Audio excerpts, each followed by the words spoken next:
This is just like the Arctic Circle, only it's Warwickshire and I'm in a large refrigerator. It's precisely minus 40 degrees C in here, which is unpleasantly chilly, so I'm going to get out.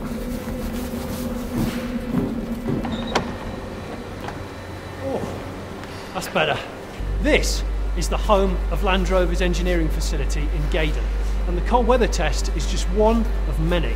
The reason I'm here is to find out more about these endurance tests and discover precisely what goes into ensuring the Range Rover Evoque enjoys a lifetime of reliability.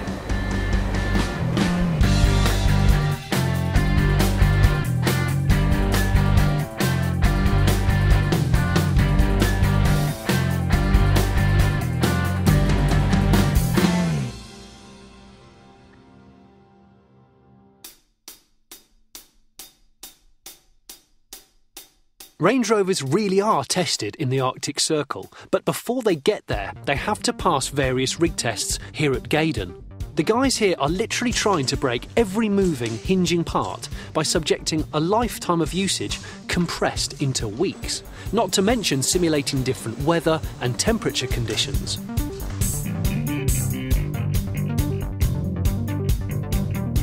Imagine, if you will, taking a car like the Evoque to Death Valley in Arizona, which is pretty much the hottest place where they test cars, parking it and walking away for 21 days. Well, that is precisely what's going on in there. That is a man-made replica of Death Valley. This chamber can get up to 110 degrees C. That's 1050 watts of power. What that does is to heat the inside and the outside of the car up to the most extreme temperatures that it would ever experience. The idea being, is everything going to cope? Is the car going to expand and contract? Are the plastics going to melt? Are the panel gaps going to be the same? So it's basically accelerating the age of the car. From cold weather to hot weather, dry weather to wet weather, from occupancy safety to a simple repetitive petrol cap filler test, nothing is overlooked. And all of it is tested in a facility where all the data can be gathered and stored, all to ensure that this vehicle will be fault-free. Join me in part 2 and find out just why I'm getting so wet.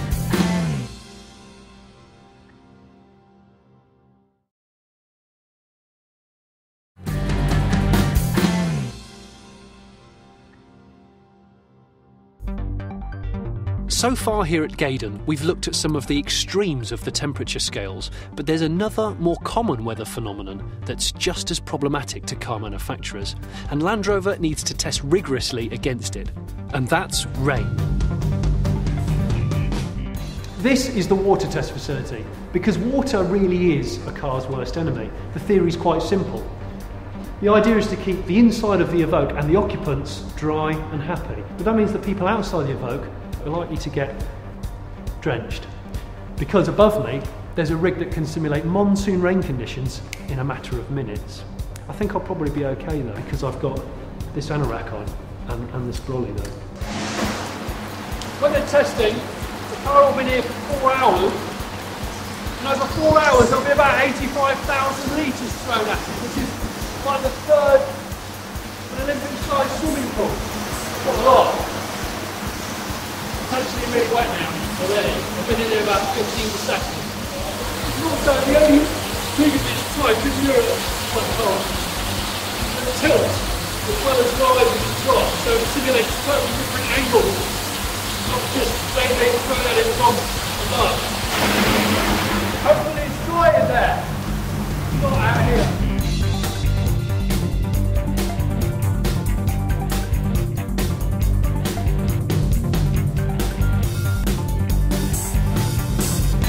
Believe it or not, there's 2 guys inside that car right there. And they've got these ultraviolet lights, and they're trying to detect any water that might be ingressing into the car. They're just checking for defective seals or any water getting in through any nooks and crannies at all. And they'll be in there for up to 2 hours at a time, which must be a little bit strange. The more I walk around this place, the more I begin to realise just how much work goes into ensuring that every part of this car is built to withstand a lifetime of abuse. A robot's life is a repetitive life. Imagine 30 years ago, that would have been a bloke doing that.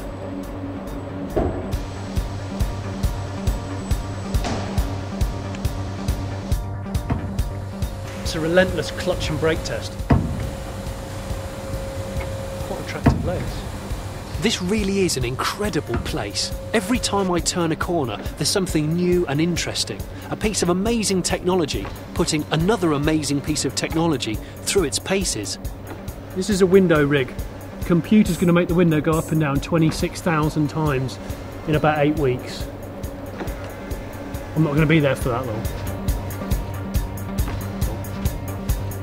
Today has more than reinforced the importance of extensive testing. It has shown what Herculean steps Range Rover has gone to ensure their new little baby is born in fine fettle with every faculty, healthy, strong, durable.